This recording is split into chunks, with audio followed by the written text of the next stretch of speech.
Halo semua, pada video ini kita akan berdiskusi dengan Pak Yahya dari Yalensa, Yayasan Lentera Bangsa. Yalensa adalah yayasan yang menerjemahkan Alkitab ILT, Indonesian Literal Translation. Oke, kita mulai aja ya.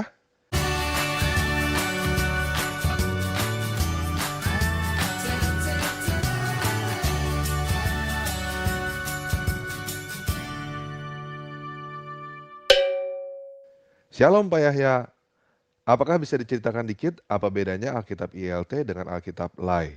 Dan kenapa Yalensa menerjemahkan Alkitab ILT? Halo tanpa ragi, terima kasih atas pertanyaannya. Untuk pertanyaan pertama, apa bedanya Kitab Suci Indonesian Literal Translation dengan terjemahan baru Lembaga Alkitab Indonesia? Paling tidak ada 3 perbedaan yang mendasar, yaitu 1.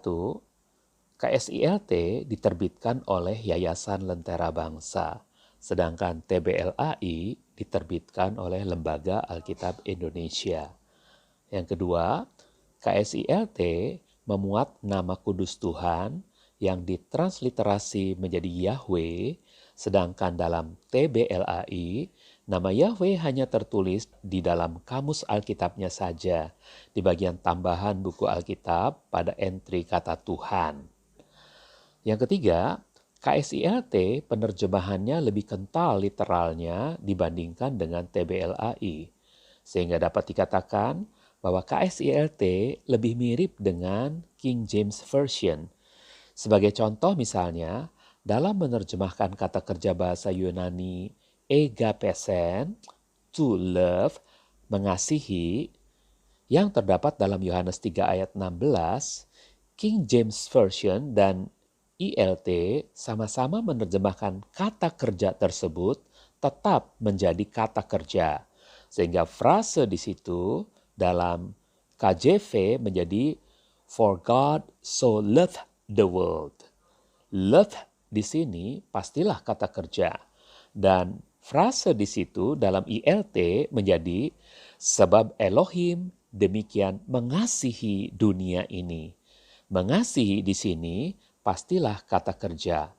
Sedangkan TBLAI menerjemahkan kata kerja egapesen tersebut menjadi kata benda, sehingga frase di situ menjadi karena begitu besar kasih Allah akan dunia ini. Kasih di sini pastilah kata benda, meskipun kata benda abstrak. Untuk pertanyaan kedua, kenapa Yalensa menerjemahkan KSILT? Jawabannya ialah karena munculnya kesadaran di dalam diri beberapa pendeta dari berbagai gereja tentang pentingnya nama kudus Tuhan, yakni Yahweh, untuk tetap dimunculkan dalam Alkitab orang Kristen, sebagaimana yang pernah muncul antara lain dalam bahasa Batak dan bahasa Jawa, sehingga nama itu tidak diterjemahkan, atau lebih tepatnya tidak diganti menjadi Tuhan seperti dalam TBLAI, maka dengan diwakili oleh satu sinode gereja, para pendeta dan gereja-gereja tersebut pernah mengajukan permohonan kepada Lembaga Alkitab Indonesia untuk menerbitkan versi termaksud sebagai konsumsi bagi gereja-gereja yang menginginkan nama kudus Tuhan termuat dalam Alkitab. Namun ketika permohonan itu ditolak oleh LAI, maka para pendeta dan gereja-gereja tersebut menyepakati untuk didirikannya sebuah yayasan yang kelak akan menerbitkan Alkitab seperti yang mereka harapkan. Maka pada tahun 2004 berdirilah Yayasan Lentera Bangsa, dan pada tahun 2007 terbitlah Kitab Suci ILT edisi yang pertama. Nah, bagaimana tanggapan Bapak atas pandangan bahwa aliran Kristen yang tidak menggunakan Alkitab Lai adalah aliran sesat? Dan banyak yang memberikan julukan bagi sinode gereja yang ingin mengembalikan nama Yahweh di dalam Alkitab sebagai aliran pemuja nama Yahweh atau aliran Yahwis. Biasanya mereka menyamaratakan dengan saksi Yehova dan dianggap aliran sesat. Apa bedanya sinode gereja ini dengan saksi Yehova? Seperti kita ketahui bersama, bahwa di Indonesia saat ini kita hidup di era keterbukaan yang semakin bebas. Sehingga dengan leluasa, orang bisa saja mengatakan bahwa Gereja yang tidak memakai Alkitab LAI adalah sesat. Menurut saya, hal itu tidak masalah. Yang penting mereka tahu batas. Namun begitu, tentu kami tetap hendak memberi jawaban terhadap persepsi yang tidak benar itu. Untuk diketahui oleh umat Kristen di Indonesia, bahwa ada banyaknya versi-versi terjemahan Alkitab yang berbeda dengan versi LAI bukanlah hal yang aneh dan tidak pula melanggar hukum, apalagi dikategorikan sebagai kesesatan. Sebab pada kenyataannya, hal itu adalah sesuatu yang wajar terjadi. Sebagai contoh misalnya, terjemahan Alkitab dalam bahasa Inggris. Dalam bahasa Inggris, kita bisa temukan belasan versi terjemahan dan tidak hanya dimonopoli oleh versi King James saja misalnya. Begitu pula di Indonesia. Jika selain sudah ada beberapa versi LAI seperti terjemahan lama, terjemahan baru, bahasa Indonesia sehari-hari, dan lain-lain, kemudian ada pula versi firman Allah yang hidup dari Kalam Hidup, KSILT dari Yayasan Lentera Bangsa, IMB dari Yayasan Anugerah dan Kebenaran Indonesia, maka hal itu bukanlah hal yang aneh dan harus dianggap sesat. Sebab pada kenyataannya, Al-Quran sekalipun, terjemahan atau penafsirannya di Indonesia ini, ada beberapa versi yang tidak melulu dimonopoli oleh versi terjemahan atau penafsiran Departemen Agama misalnya. Sebab sesungguhnya kitab suci adalah benar-benar public domain. Berikutnya mengenai tuduhan bahwa gereja yang ingin mengembalikan nama Yahweh dalam Alkitab dapat disamaratakan dengan saksi-saksi Yehova yang dianggap sesat. Tentu saja pertama-tama perlu diperjelas tuduhannya. Jika yang dimaksud bahwa pihak yang ingin mengembalikan nama Yahweh dalam Alkitab itu adalah para pengguna KSILT, maka KSILT sendirilah yang akan memberi jawabannya. Maksud saya, KSILT itu sendiri paling tidak punya dua bukti nyata yang membedakan dirinya dengan pandangan para saksi-saksi Yehova yang menganggap bahwa Yesus Kristus bukanlah Tuhan. Kedua bukti itu dengan mudah dapat diakses dan dibaca oleh saudara-saudara sekalian, dan keduanya benar-benar mematahkan asumsi bahwa para pengguna KSILT sama dengan para saksi-saksi Yehova.